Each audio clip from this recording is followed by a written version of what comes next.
Next हम देखते हैं पैथोलॉजी में सेल इंजरी में आगे हम लोग देखेंगे फिजिकल सेल इंजरी मतलब फिजिकल कॉज के कारण सेल इंजरी कैसे होती है, या हम देख रहे हैं pathogenesis of physical cell injury. ठीक है, या हम ये बोल सकते हैं रेडिएशन इंजरी या आयोनाइजिंग रेडिएशन। आयोनाइजिंग रेडिएशन से जो सेल इंजरी होती है वो कैसे होती है, रेडिएशन के द्वारा सेल इंजरी कैसे होती है, ये एग्जैक्टली मैं आपको बता दूं। जो कैंसर के पेशेंट्स होते हैं उनको जब रेडिएशन दिया जाता है, जब कैंसर के पेशेंट को रेडिएशन दिया जाता है तो उस रेडिएशन से हम क्या करते हैं, कैंसर को ख़त्म करते हैं, कैंसर का ट्रीटमेंट करते हैं, एब्नॉर्मल सेल्स को डेड करते हैं, एब्नॉर्मल सेल्स को डिस्ट्रॉय करते हैं। तो वो प्रोसेस कैसे होती है? तो सेल इंजरी तो हो रही है, लेकिन हम लोग इस सेल इंजरी को पॉजिटिव में ले रहे हैं। पॉजिटिव में कैसे ले रहे हैं? मतलब हम इस सेल इंजरी का यूज़ कर रहे हैं एबनॉर्मल सेल को डिस्ट्रॉय करने के लिए, एबनॉर्मल सेल्स को किल करने के लिए हम लोग यूज़ कर रहे हैं। मतलब कैंसर की ट्रीटमेंट में हम लोग इस प्रोसेस का यूज़ कर रहे हैं और सेल इंजरी प्रोड्यूस करके हम एबनॉर्मल सेल्स को वहाँ से क्लीन कर रहे हैं, डिस्ट्रॉय कर रहे हैं, कैंसर को ख़त्म करने की कोशिश कर रहे हैं। तो एग्जैक्टली जब हम किसी को रेडियोथेरेपी देते हैं तो उसकी बॉडी में जो कैंसर सेल्स होती हैं वो कैसे डिस्ट्रॉय होती हैं, वो भी हम यहाँ सीख जाएंगे।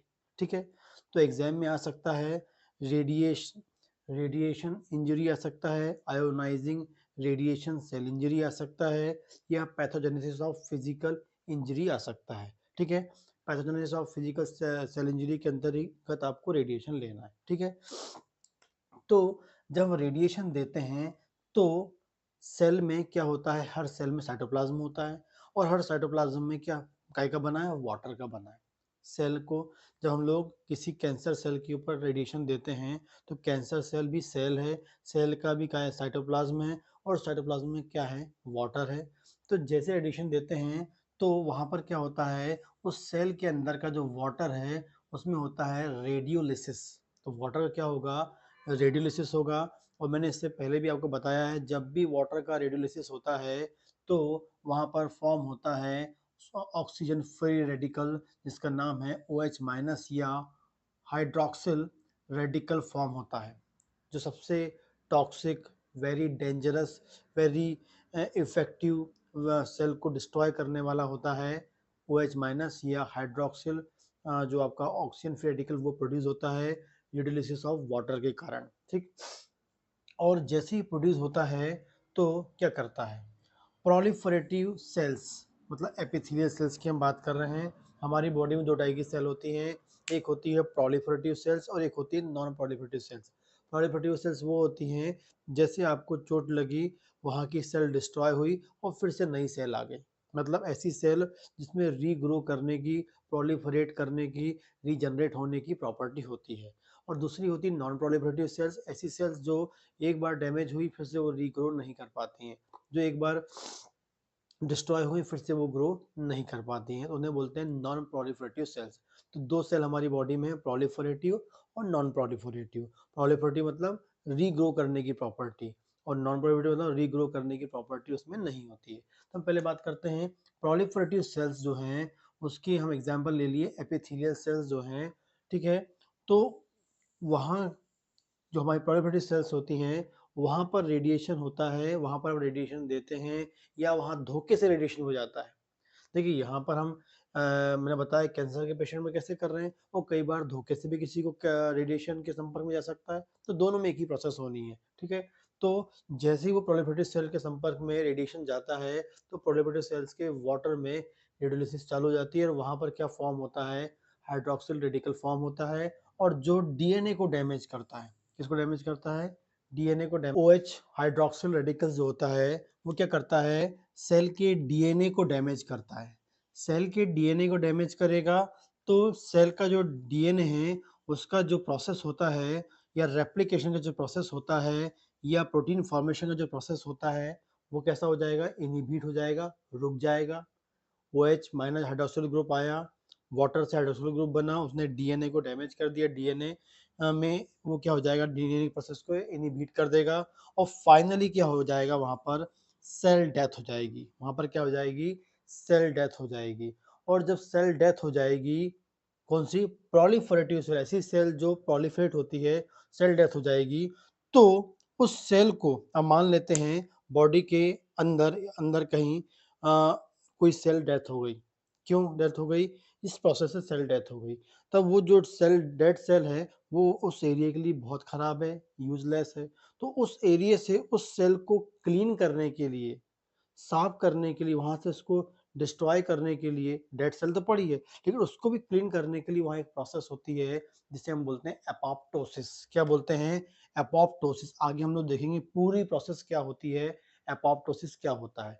तो ये प्रोसेस होती है एपोप्टोसिस की।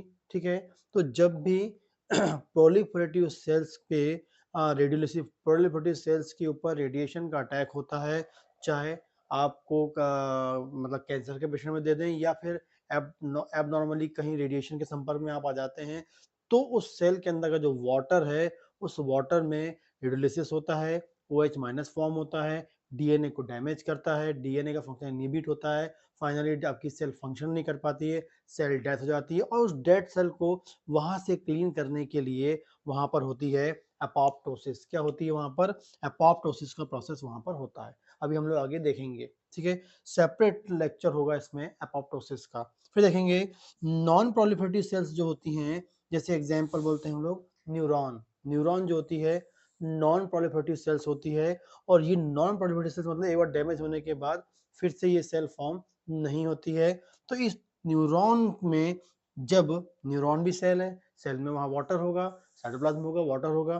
तो जब OH माइनस क्या होता है, जब इस नॉन प्रोड्यूस सेल्स पे अटैक करता है या उस पे ये फॉर्म होता है, तो क्या करता है, लिपिड पर ऑक्सीडेशन। मैंने आपको बताया था कि आपने यदि मेरा मैंने आपने देखा होगा ऑक्सीडेंट वाला जो लेक्चर देखा, उसमें बताया होगा मैंने कि इसमें लिपिड पर ऑक्सीडेशन क्या होता है। जब भी हम लिपिड पर ऑक्सीडेशन की बात करेंगे, मतलब डिस्ट्रक्शन ऑफ लिपिड, लिपिड टूट रहा है, तो आपको पता है सेल जो होती है उसकी मेम्ब्रेन जो होती है लिपिड की बनी होती है। तो ये OH माइनस क्या करता है, न्यूरॉन में लिपिड पर ऑक्सीडेशन करता है, मतलब लिपिड का डिस्ट्रक्शन करता है। कैसे करता है, जैसे ही OH माइनस न्यूरॉन में बनता है तो सेल मेम्ब्रेन के जो लिपिड होता है, लिपिड में जो फैटी एसिड्स होते हैं, कौन सा होता है, पॉली अनसैचुरेटेड फैटी एसिड्स होते हैं, उससे वो बाइंड होता है और toxic poly unsaturated radicals form करता है। और ये रेडिकल्स जो होते हैं क्या करते हैं, सेल मेम्ब्रेन को डैमेज करते हैं। और सेल मेम्ब्रेन डैमेज हो जाता है और फाइनली क्या होता है, सेल डेड हो जाती है। और जब न्यूरॉन में सेल डेड होता है ये प्रोसेस के द्वारा, तो वहां पर वो डेड सेल्स को क्लीन करने के लिए वहां पर होती है नेक्रोसिस। क्या हो जाती है वहां पर, नेक्रोसिस। प्रोलिफरेटिव सेल में हो रहा था, डेड सेल बन रही है, तो वहां एपोप्टोसिस हो रहा था। लेकिन नॉन प्रोलिफरेटिव सेल्स में यदि डेड सेल हो रही है आपके ऑक्सीजन फ्री रेडिकल्स के कारण, तो वहां पर क्या होगा, नेक्रोसिस।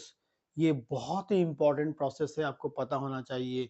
तो जब भी रेडिएशन या रेडियोथेरेपी के द्वारा हम क्या कर रहे हैं, सेल को किल करते हैं, प्रोलिफरेटिव सेल किल करेंगे, सेल डेड होगा तो एपोप्टोसिस होगा। नॉन प्रोलिफरेटिव सेल्स मतलब न्यूरॉन में यदि हम किसी को कैंसर हो गया, कि कैंसर सेल वहां फॉर्म हुई है, वहां पर हम यदि रेडिएशन कर रहे हैं, तो वहां पर जो डेड सेल है वहां पर नेक्रोसिस होगी, नेक्रोसिस। आगे हम पढ़ेंगे necrosis, what is are necrosis, types of necrosis, exact concept हम लोग उसका देखेंगे। तो नेक्रोसिस और एपोप्टोसिस अलग अलग प्रोसेस होती है। Proliferative cells apoptosis, non proliferative cells neuron, मतलब वहां पर आपको मिलेगा नेक्रोसिस मिलता है। और इस टेक्निक का यूज बहुत कॉमनली कैंसर के ट्रीटमेंट में करते हैं। रेडिएशन, ट्यूमर के, कैंसर के ट्रीटमेंट के लिए रेडिएशन के लिए यूज किया जाता है। इसी टेक्निक से ही वहां पर ये होता है। लेकिन कई बार अब नॉर्मली कोई रेडिएशन संपर्क में आ गया, तब भी उनकी बॉडी में ये होगा। रेडिएशन चाहे नॉर्मली है चाहे एब्नॉर्मल है, दोनों कंडीशन में यही चीज आपको मिलेगी। ठीक है।